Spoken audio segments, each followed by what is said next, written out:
నమస్కారం. అక్షరలిపికి స్వాగతం. మనం ఈరోజు తల్లికోట యుద్ధం గురించి తెలుసుకుందాం. తల్లికోట యుద్ధము లేదా రాక్షసి తంగడి యుద్ధం 1565 జనవరి 26న విజయనగర సామ్రాజ్యానికి దక్కన్ సుల్తాన్ల కూటమికి మధ్య జరిగింది. భారత చరిత్ర గతిని మార్చిన ప్రసిద్ధ యుద్ధాల్లో ఇది ఒకటి. ఈ యుద్ధం దక్షిణ భారతదేశాన చివర హిందూ సామ్రాజ్యమైన విజయనగర సామ్రాజ్యపు పతనానికి దారితీసింది.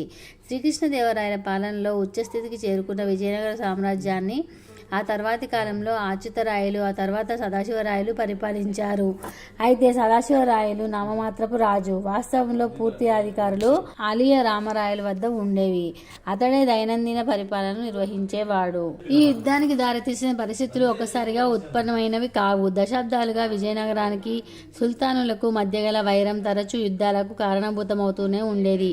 దాదాపు ప్రతి దశాబ్దంలోనూ ఒక పెద్ద యుద్ధం సంభవించింది.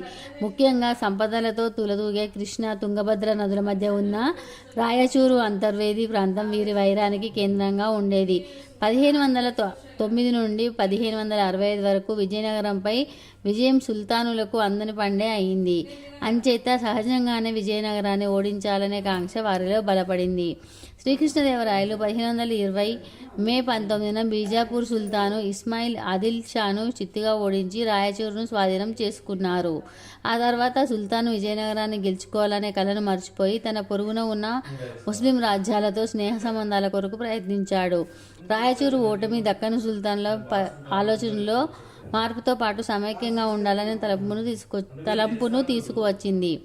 ఈ సుల్తానులు ఒకరంటే ఒకరికి పడేది కాదు. అహ్మద్ నగర్, బీజాపూర్ సుల్తానుల మధ్య పచ్చగడ్డి వేస్తే బగ్గుమనేంత వైరం ఉండేది. తమ తగాదాల పరిష్కారం కోసం వారు రామరాయల సహాయం అడగడం, రామరాయలు ఎవరో ఒకరి పక్షం వహించడం జరుగుతూ వచ్చింది. మొదట్లో నిజాంషాతో కలిసి ఆలీ ఆదిల్షాను ఓడించాడు.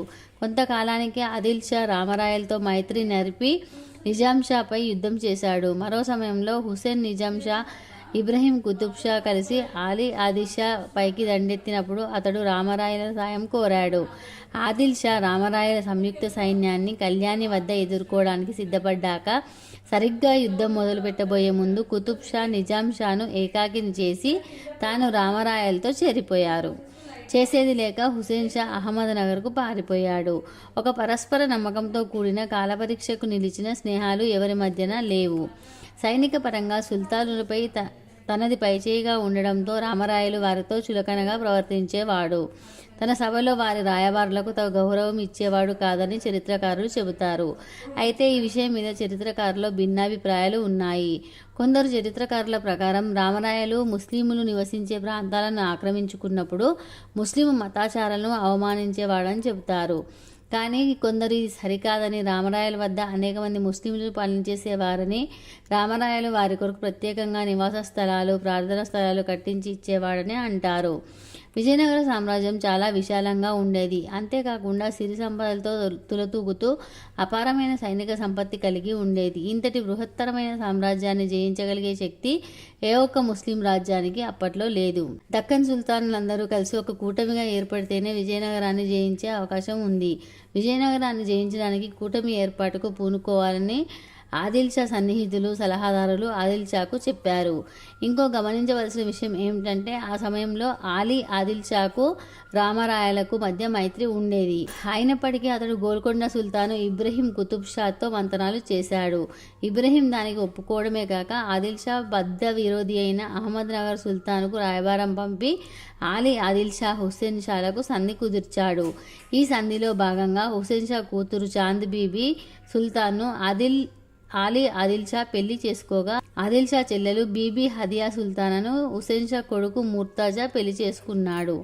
విజయనగరాన్ని పతనం చేయడానికి రామరాయలతో తన చెలిమిని తుంచుకునే ఎత్తుగడను ఆలీ ఆదిల్ షా వేశాడు. ఈ ఎత్తుగడలో భాగంగా తన వద్ద నుండి తీసుకున్న కొన్ని ప్రాంతాలను తిరిగి ఇచ్చివేయవలసిందిగా కోరుతూ రామరాయల వద్దకు ఒక రాయబారిని పంపాడు. ఆదిల్ షా ఊహించినట్టుగానే రామరాయలు ఆ రాయబారాన్ని తిరస్కరించాడు. రాయబారం తిరస్కరించడంతో యుద్ధం మొదలు పెట్టేందుకు ఒక కారణం కూడా సమకూరింది. ఈ యుద్ధం జరిగిన ప్రదేశంపై అనేక వాదనలు ఉన్నాయి. ఈ యుద్ధం రాక్షసి తంగడి అనే 2 గ్రామాల మధ్య జరిగిందని కొందరు, కాదు తల్లికోట వద్ద జరిగిందని మరికొందరు వాదిస్తారు. అయితే ఈ 2 ప్రదేశాలు కాదని మరో 2 వాదనలు ఉన్నాయి. రామరాజ్ఞ బఖైర్ కైఫయత్ల వంటి సాంప్రదాయక హిందూ రచనలు మూలాలు యుద్ధము రాక్షస తంగడి వద్ద జరిగిందని, పరిస్తా మొదలగు ముస్లిం చారిత్రకులు తల్లికోట వద్ద జరిగిందని అభిప్రాయపడ్డారు. విజయనగర సైన్యం రాక్షసి తంగడి అనే 2 గ్రామాల మధ్య మైదానంలో విడిది చేసింది. సుల్తానుల సమైక్య సైన్యం తల్లికోట అనే గ్రామం వద్ద విడిది చేసింది. యుద్ధం మాత్రం కృష్ణానదికి దక్షిణాన మస్కి, హుక్కేరి నదుల సంగమ ప్రదేశంలో బన్నిహట్టి అనే ప్రదేశంలో జరిగింది. రాబర్ట్ సెవెల్ అభిప్రాయం, తల్లికోట కృష్ణకు 25 మైళ్ళ ఉత్తరాన ఉంది. కానీ యుద్ధం కృష్ణకు దక్షిణాన రామరాయలు విడిది చేసిన ముద్గల్ నుండి 10 మైళ్ళ దూరంలో జరిగింది.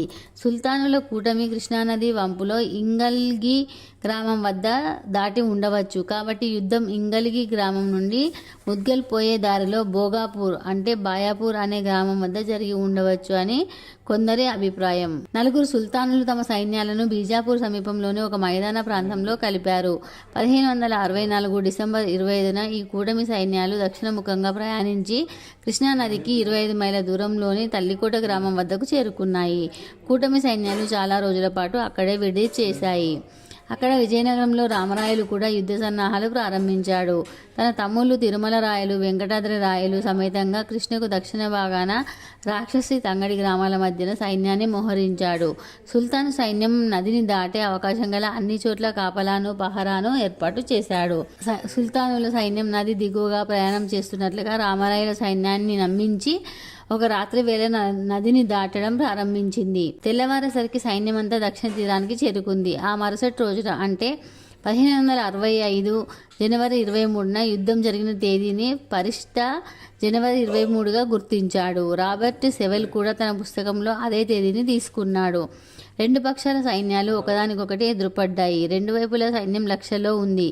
రామరాయలు సైన్యాన్ని 3 భాగాలుగా విభజించాడు. ఎడమవైపున తిరుమల రాయలు ఆలీ ఆదిషాను, మధ్యన రామరాయలు హుసేన్ నిజాం షాను, కుడివైపున వెంకటాద్రి రాయలు ఇబ్రహీం కుతుబ్ షా, ఆలీ బరీదులను ఎదుర్కొనే విధంగా యుద్ధ వ్యూహరచన చేశాడు. దక్కన్ సుల్తానుల కూటమి సైన్యం ఫిరంగులను మోహరించింది.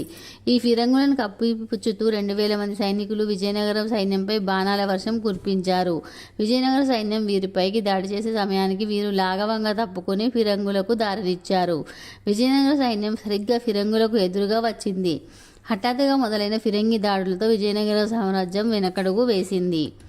పల్లకి ఎక్కి పర్యవేక్షిస్తున్న రామరాయలు పల్లకి దిగి ఒక ఎత్తైన సింహాసనం ఎక్కి బంగారు నాణ్యాలు విరజిమ్ముతూ సైన్యాన్ని ఉత్సాహపరిచాడు. విజయనగర సైన్యం కూడా కూటమి సైన్యంపై దాడులు చేసి బాగా నష్టం కలిగించడంతో కూటమి సైన్యం వెనక్కు కొంచెం తగ్గింది. మధ్య భాగంలోని కూటమి సైన్యం ఫిరంగులలో రాగి నాణ్యాలను గూరి విజయనగర సైన్యంపై పేల్చింది. ఈ రాగి నాణ్యాల దాడికి వేలాది సైనికులు బలయ్యారు. సైన్యం అంతా చెల్లాచెదురయింది. ఈ హడావుడిలో రామరాయలు గద్దె దిగి మళ్లీ పల్లకి ఎక్కబోయాడు. సరిగ్గా అదే సమయానికి ఫిరంగుల మూతలకు బెదిరిన కూటమి సైన్యంలోని ఒక ఏనుగు పరిగెత్తుకుంటూ రామరాయల పల్లకి వైపు వచ్చింది. అది చూసి భయపడిన బోయిలు పల్లకిని వదిలేసి పరిగెత్తారు. కింద పడిపోయిన రామరాయలు తేరుకొని లేచి గుర్రం ఎక్కేలోగా హుసేన్ నిజాం షా సైన్యం రామరాయలను పట్టుకుని బంధించి సుల్తాను ముందు హాజరుపరిచింది. హుసేన్ షా స్వయంగా రామరాయల తల నరికి యుద్ధభూమిలో పైకెత్తి ప్రదర్శించాడు. తమ రాజు మరణం చూసిన విజయనగర సైన్యం దిక్కుతోచని స్థితిలో పరుగులు తీసింది. కూటమి సైన్యం వారిని వెంటాడి హతమార్చింది. కనీస మాత్రపు ఆత్మరక్షణకు కూడా ఆలోచించే పరిస్థితిలో లేని సైన్యం చెల్లాచెదురైంది. వెంకటాద్రి రాయలు మరణించాడు. తిరుమల రాయలు ఒక కన్ను కోల్పోయి వెనక్కి నగరానికి పారిపోయాడు.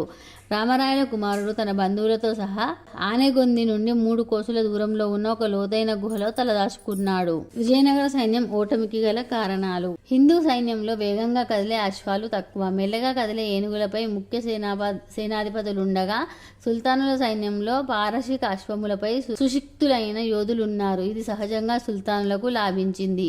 సుల్తానుల సేనాధిపతులు యువకులు కాగా విజయనగర సైన్యాధిపతులు 3 వయసు మీరిన వారు, రామరాయలతో సహా. హిందూ సైనికుల వద్ద వెదురు బద్దలతో చేసిన ధనస్సులుండగా ముస్లింల వద్ద లోహముతో చేసిన ధనస్సులున్నాయి. వీటి వల్ల బాణములు వేగంగా గురి తప్పకుండా ఛేదిస్తాయి. అలాగే విజయనగర సైనికుల వద్ద 7 అడుగుల బల్లెలు, ఈటెలు ఉన్నాయి. సుల్తానుల అశ్వ సైనికుల వద్ద 15 అడుగుల పొడవైన బల్లేలున్నాయి. సుల్తానుల సైన్యంలో తుర్కిస్తాన్ నుండి వచ్చిన సుశిక్తులైన తుపాకీదారులుండగా విజయనగర సైన్యంలో సరైన శిక్షణ లేని యూరోపియన్ కూలీ సిపాయిలు ఉన్నారు. అన్నిటికన్నా ముఖ్యం కారణం వేలాది హిందూ సైనికులకు నాయకత్వం వహించుచున్న జిలానీ సోదరుల వెన్నుపోటు. గతంలో ఆదిల్ షా వద్ద నుండి పారిపోయి వచ్చి రామరాయల ఆశ్రమను పొందిన ఈ సోదరులు కీలక సమయంలో యుద్ధరంగాన్ని వదిలిపోవటం. ఈ యుద్ధంతో భారత్లో హిందూ సామ్రాజ్యాలకు ప్రమాద గంటికలు మ్రోగించింది.